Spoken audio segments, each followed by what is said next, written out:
हिंदी साहित्य में। और आज की कहानी है हिंदी के तहत राजा निर्बंसिया। राजा निर्बंसिया आज की कहानी है, जिसके लेखक है कमलेश्वर।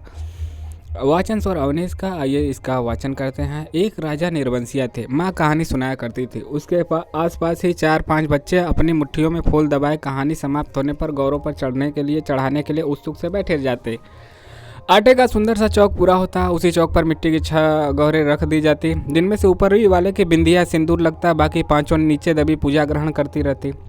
एक और दीपक की बातें स्थिर से जलती रहती और मंगल घट रखा रहता, जिस पर रोली से साथिया बनाया जाता। सभी बैठे बच्चों के मुख पर फूल चढ़ाने की उतावली की जगह कहानी सुनने की सहज स्थिरता उभर आती। एक राजा निर्बंसिया थे। माँ कहानी सुनाया करती थी। उनके राज में बड़ी खुशहाली थी। सब वर्ण के लोग अपना अपना काम देखते थे। कोई दुखी नहीं दिखाई पड़ता था। राजा की एक लक्ष्मी सी रानी थी, चंद्रमा सी सुंदर और राजा को बहुत प्यारी। राजा राजकाज देखते और सुख से रानी के महल में रहते। ऐसा तो हो गया खाका। अब लेखक के सामने लेखक क्या कर रहे हैं। मेरे सामने मरे ख्यालों का राजा था, राजा जगतपति। तब जगतपति से मेरी दांत काटी दोस्ती थी, मतलब अच्छी दोस्ती। दोनों मिडिल क्लास में पढ़ने जाते, दोनों एक से घर के थे, इसलिए बराबरी की निभती थी। मैं मैट्रिक पास करके एक स्कूल में नौकर हो गया और जगतपति कस्बे के ही वकील के यहाँ मुहर्रिर। जिस साल जगतपति मुहर्रिर हुआ उसी वर्ष पास के गांव में उसकी शादी हुई, पर ऐसी हुई कि लोगों ने तमाशा बना देना चाहा। लड़की वालों का कुछ विश्वास था कि शादी के बाद लड़की विदा नहीं होगी। ब्याह हो गया और 7वीं मोहर तब पड़ेगी जब पहली विदा की शायद होगी, और तभी लड़की अपनी ससुराल जाएगी।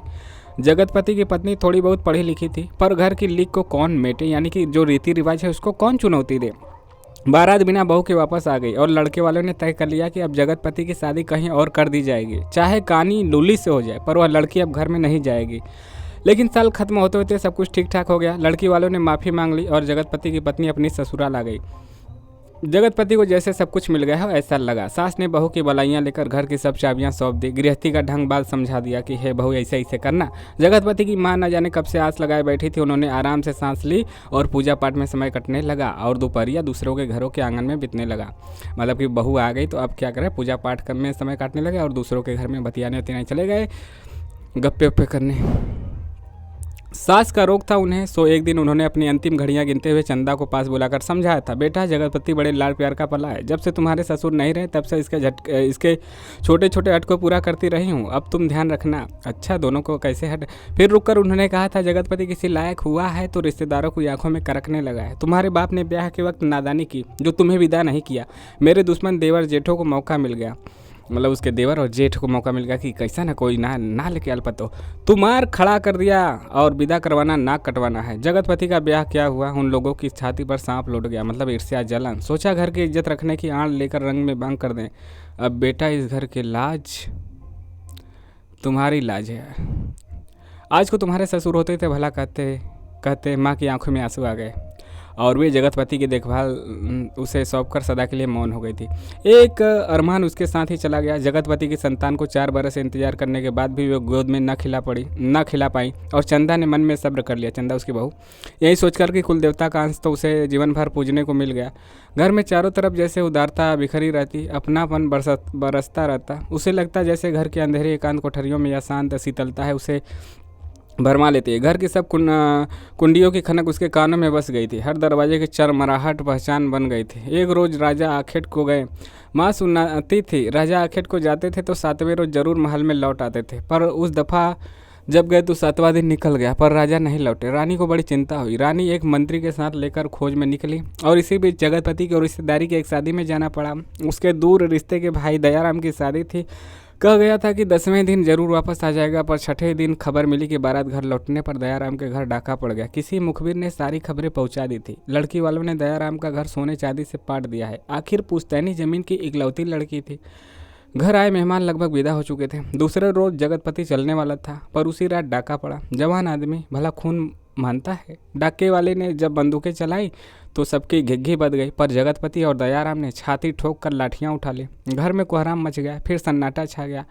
डाके वाले बराबर गोलियां दाग रहे थे। बाहर का दरवाजा टूट चुका था, पर जगतपति ने हिम्मत बढ़ाते हुए हाँक लगाई, ए हवाइयाँ बंदूक इन ठेल पिलाइयों लाठियों का मुकाबला नहीं कर पाएंगे जवानों।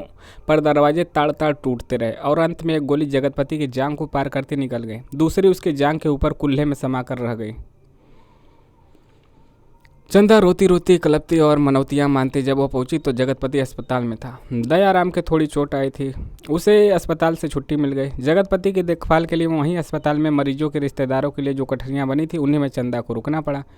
कस्बे के अस्पताल से दयाराम का गांव 4 कोस पड़ता था। दूसरे तीसरे वहां से आदमी आते जाते रहते, जिस सामान की ज़रूरत होती पहुंचा जाते।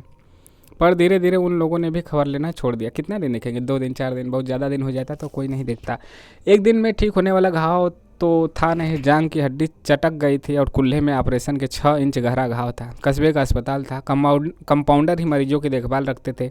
बड़ा डॉक्टर तो नाम के लिए था, पर कस्बे के बड़े आदमियों के लिए, छोटों लोगों के लिए तो कंपाउंडर साहब ही ईश्वर के अवतार थे। मरीजों की देखभाल करने वाले रिश्तेदारों की खाने पीने की मुश्किलों से लेकर मरीज के नब्ज तक संभालते थे। छोटी सी इमारत में अस्पताल आबाद था। रोगियों को सिर्फ 6-7 खाटें थी। मरीजों के कमरे में लगा दवा बनाने का कमरा था, उसी में एक आराम कुर्सी थी और एक नीची सी मेज। उस कुर्सी पर बड़ा डॉक्टर आकर कभी कभार बैठता था, नहीं तो बच्चन सिंह कंपाउंडर ही जमे रहते। अस्पताल में या तो फौजदारी के शहीद आते या गिर गिराकर हाथ पैर तोड़कर लेने वाले एक आधा लोग। छठे क्षमा से कोई औरत दिख गई तो दिख गई, जैसे उन्हें कभी रोग घेरता ही नहीं था। कभी कोई बीमार पड़ती तो घर वाले हाँक लगाते बताते 8-10 रोज की दवा एक साथ ले जाते और फिर उसके जीने मरने की खबर तक न मिलती। उस दिन बच्चन सिंह जगतपति के घाव की पट्टी बदलने आया। उसके आने में और पट्टी खोलने में कुछ ऐसी लापरवाही थी, जैसी गलत बधी पगड़ी को ठीक बांधने के लिए खोल रहा था। मतलब हचाक से बना, हचाक से गया, जैसे कोई ममता ही नहीं उसके अंदर, मतलब अच्छे से नहीं किया। चंदा उसकी कुर्सी के पास ही सांस रोके खड़ी थी। वह रोगियों से बात करता जा रहा था। इधर मिनट भर को देखता, फिर जैसे अभ्यस्त से उसके हाथ अपना काम करने लगते। अभ्यस्त था तो हचाक हचाक किया। पट्टी एक जगह खून से चिपक गई थी। जगतपति बुरी तरह करा उठा। चंदा के मुंह से चीख निकल गई। बच्चन सिंह ने सतर्क होकर देखा तो चंदा मुख में धोती का पल्ला खोसे अपना भयातुर आवाज़ दबाने की चेष्टा कर रही थी। जगतपति एक बारगी मछली सी तड़प कर रह गया। बच्चन सिंह की अंगुलियां थोड़ी सी थरथराई कि उसकी बाह पर टप से चंदा का आंसू चू पड़ा।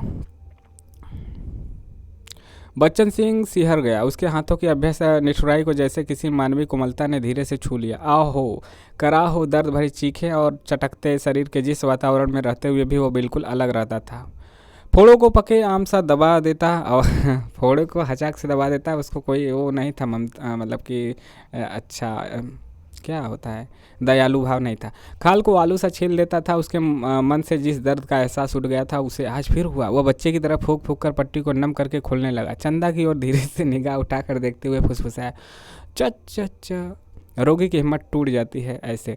पर जैसे जैसे यह कहते कहते उसका मन खुद अपनी बात से उछट गया। वह बेपरवाही से चीख और कराहो की एक रास्ता से उसे मिली थी। रोगी की हिम्मत बढ़ाने की कर्तव्य निष्ठा से नहीं। जब तक वह घाव की मरहम पट्टी करता रहा तब तक किन्हीं 2 आंखों की करुणा उसे घेरे रही, इसकी, चंदा की। और हाथ धोते समय वह चंदा की उन चूड़ियों से भरी कलाइयों को बेझिझक देखता रहा जो अपनी खुशी उससे मांग रही थी। चंदा पानी डालती जा रही थी और बच्चन सिंह हाथ धोते धोते उसकी कलाइयाँ, हथेलियाँ और पैरों को देखता जा रहा था। दवा खाने की ओर जाते हुए उसने चंदा को हाथ के इशारे से बुलाकर कहा, दिल छोटा मत करना, जांग का घाव तो 10 रोज में भर जाएगा, कुल्हे का घाव कुछ दिन जरूर लगेगा। अच्छी से अच्छी दवाइयाँ दूंगा। दवाइयाँ तो ऐसी है कि मुर्दे को चंगा कर दे, पर हमारे अस्पताल में नहीं आती। फिर भी तो किसी दूसरे अस्पताल में नहीं जा सकती वो दवाइयाँ? चंदा ने पूछा। आ तो सकती हैं, पर मरीज को अपना पैसा खर्चना पड़ता है उनमें, बच्चन सिंह ने कहा। बच्चन सिंह कौन? कंपाउंडर। चंदा उसकी पत्नी जगतपति की। चंदा चुप रह गई तो बच्चन सिंह के मुंह से अनायास ही निकल पड़ा, किसी चीज़ की ज़रूरत हो तो मुझे बताना। रही दवाइयाँ तो किसी न किसी कहीं ना कहीं से इंतजाम करके ला दूंगा। महकमे से मंगाएंगे तो आते महीनों लग जाएंगे। शहर के डॉक्टर से मंगवा दूंगा। ताकत की दवाइयों की बड़ी ज़रूरत है उन्हें। अच्छा देखा जाएगा। कहते कहते वह रुक गया। चंदा ने कृतज्ञता भरी नज़रों से उसे देखा कि मतलब आपके रीढ़ी रहूँगे, ऐसा करेंगे कंपाउंडर साहब तो। जैसे आंधी में उड़ते पत्ते को कोई अटकाव मिल गया हो। आकर वह जगतपति के खाट से लगकर बैठ गई। उसकी हथेली लेकर वह सहलाती रही, नाखूनों को अपने पोरों से दबाती रही। धीरे धीरे बाहर अंधेरा बढ़ चला। बच्चन सिंह तेल की एक लालटेन लाकर मरीजों के कमरों के एक कोने में रख गया। चंदा ने जगतपति की कलाई दबाते दबाते धीरे से कहा, कंपाउंडर साहब कह रहे थे, और इतना कहकर वह जगतपति का ध्यान आकृष्ट करने के लिए चुप हो गई। क्या कर रहे थे? जगतपति ने अनमने स्वर में बोला, कुछ ताकत की दवाइयाँ तुम्हारे लिए ज़रूरी है, मैं जानता हूँ, पर देखो चंदा, चादर के बराबर ही पैर फैलाया जाता है। हमारी औकात इन दवाइयों की नहीं है। औकात आदमी की देखी जाती है, पैसे की तुम तो देखा जाएगा। कंपाउंडर साहब इंतजाम कर देंगे, उनसे कहूँगी मैं। नहीं चंदा, उधार खाते से मेरा इलाज नहीं होगा, चाहे 1 के 4 दिन लग जाएं। इसमें तो तुम नहीं जानती, कर्ज कोढ़ का रोग होता है, एक बार लगने से तन तो गलता ही है, मन भी रोगी हो जाता है। लेकिन कहते कहते वह रुक गई। जगतपति अपनी बात की टेक रखने के लिए दूसरी ओर मुंह घुमाकर लेटा रहा और तीसरी रोज जगतपति के सिराहने कई ताकत की दवाइयां रखी थी और चंदा की ठहरने वाली कोठरी में उसके लेटने के लिए एक खाट भी पहुंच गई थी। चंदा जब आई तो जगतपति के चेहरे पर मानसिक पीड़ा की असंख्य रेखाएं उभरी थी, जैसे वह अपनी बीमारी से लड़ने के अलावा स्वयं अपनी आत्मा से भी लड़ रहा हो, चंदा की नादानी और स्नेह से भी उलझ रहा हो और सबसे ऊपर सहायता करने वाले की दया से जूझ रहा हो। चंदा ने देखा तो यह सब सह नहीं पाई। उसके जी में आए कि कह दे, क्या आज तक तुमने कभी किसी से उधार पैसे नहीं लिए? पर वह तो खुद तुमने लिए थे और तुम्हें मेरे सामने स्वीकार नहीं करना पड़ा था, इसलिए लेते झिझक नहीं लगी। पर आज मेरे सामने उसे स्वीकार करते तुम्हें झूठा और पौरुष तिल मिलाकर जाग पड़ा है।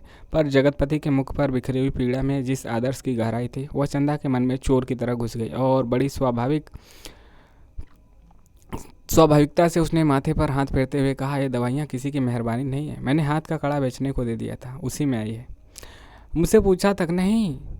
जगतपति ने कहा और जैसे खुद मन की कमजोरी को दबा गया, कड़ा बेचने से तो अच्छा था कि बच्चन सिंह की दया ही ओढ़ ली जाती। और उसे हल्का सा पछतावा भी था कि नाहक व रौ में बड़ी बड़ी बातें कह जाता है, ज्ञानियों की तरह सीख देता है। और जब चंदा अंधेरा होते उठकर अपनी कोठरी में सोने के लिए जाने को हुई तो कहते कहते यह बात दबा गई कि बच्चन सिंह ने उसके लिए खाट का इंतजाम भी कर दिया है। कमरे से निकली तो सीधी कोठरी में गई और हाथ का कड़ा लेकर सीधे दवाखाने की ओर चली गई, जहां बच्चन सिंह अकेला डॉक्टर की कुर्सी पर आराम से टांगे फैलाए लैंप की पीली रोशनी में लेटा था। जगतपति का व्यवहार चंदा को लग गया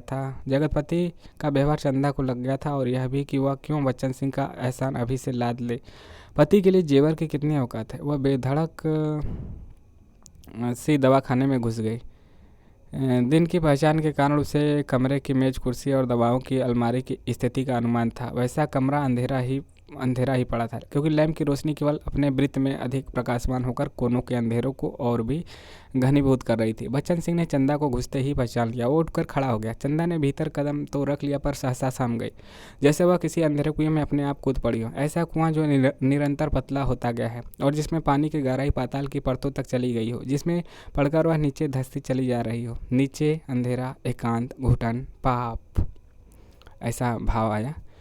बच्चन सिंह अवाक ताकता रहा और चंदा ऐसे वापस लौट पड़ी जैसे किसी काले पिशाच के पंजों से मुक्ति मिली हो। बच्चन सिंह के सामने क्षण भर में सारी परिस्थितियां कौद गई और उसने वहीं से बहुत सनत आवाज़ में जबान को दबाते हुए जैसे वायु में स्पष्ट ध्वनित कर दिया, चंदा। वह आवाज़ इतनी बे आवाज़ थी कि निरर्थक होते हुए भी इतनी सार्थक थी कि उस खामोशी में अर्थ भर गया। चंदा रुक गई। बच्चन सिंह उसके पास जाकर रुक गया। सामने का घना पेड़ स्तब्ध था। उसकी काली परछाई की परिधि जैसे एक बार फैलकर उन्हें अपने वृत्त में समेट लेती और दूसरे ही क्षण मुक्त कर देती। दवाखाने का लैंप सहसा भभक कर रुक गया और मरीजों के कमरे में से एक कराह की आवाज़ दूर मैदान के छो तक जाकर डूब गई। चंदा ने वैसे ही नीचे ताकते हुए अपने को सनेत करते हुए कहा, यह कड़ा तुम्हें देने आई थी, तो वापस क्यों चली जा रही हो? पूछा। कौन? बच्चन सिंह, कंपाउंडरवा। चंदा चुप और 2 क्षण रुककर उसने अपने हाथ का सोने का कड़ा धीरे से उसकी ओर बढ़ा दिया, जैसे देने का साहस न होते हुए भी यह काम आवश्यक था। बच्चन सिंह ने उसकी सारी काया को एक बार देखते हुए अपनी आंखें उसके सिर पर जमा दी, मतलब हचाक से ऊपर नीचे देखा, फिर आंखें उसके सिर पर टिका दी। स्वाभाविक है, मानवीय स्वभाव। उसके ऊपर पड़े कपड़े के पार नरम चिकनाई से भरे लंबे लंबे बाल थे। अच्छा, बालों को देख लिया पार करके, अच्छा चीर दिया। अच्छा, कैमरा उसका ऐसा था आँख का, जिनकी भाप सी महक फैलती जा रही थी। वह धीरे धीरे से बोला, लाओ। अच्छा लाओ, ऐसे धीरे से ना। चंदा ने कड़ा उसकी ओर बढ़ा दिया और कड़ा हाथ में लेकर वह बोला, सुनो। तो इसके बाद अगला वचन हम अगले पार्ट में करेंगे। क्या क्या सुनाया क्या? चंदा ने कड़ा उसकी ओर बढ़ा दिया और कड़ा हाथ में लेकर वह कंपाउंडर बोला, सुनो। तो इसके बाद देखेंगे अगले पार्ट में। यह पार्ट 1 है। राजा निर्बंसिया कहानी कमलेश्वर की लिखी हुई राजा निर्बंसिया अगले पार्ट में देखेंगे। पार्ट 1 समाप्त हुआ। आपको कैसा लगा जरूर बताइएगा। मिलेंगे नेक्स्ट वीडियो में। जय हिंद, जय भारत। अच्छा लग रहा हो कहानी का वाचन तो लाइक शेयर सब्सक्राइब करना भी ना भूले। आपका दिन शुभ हो।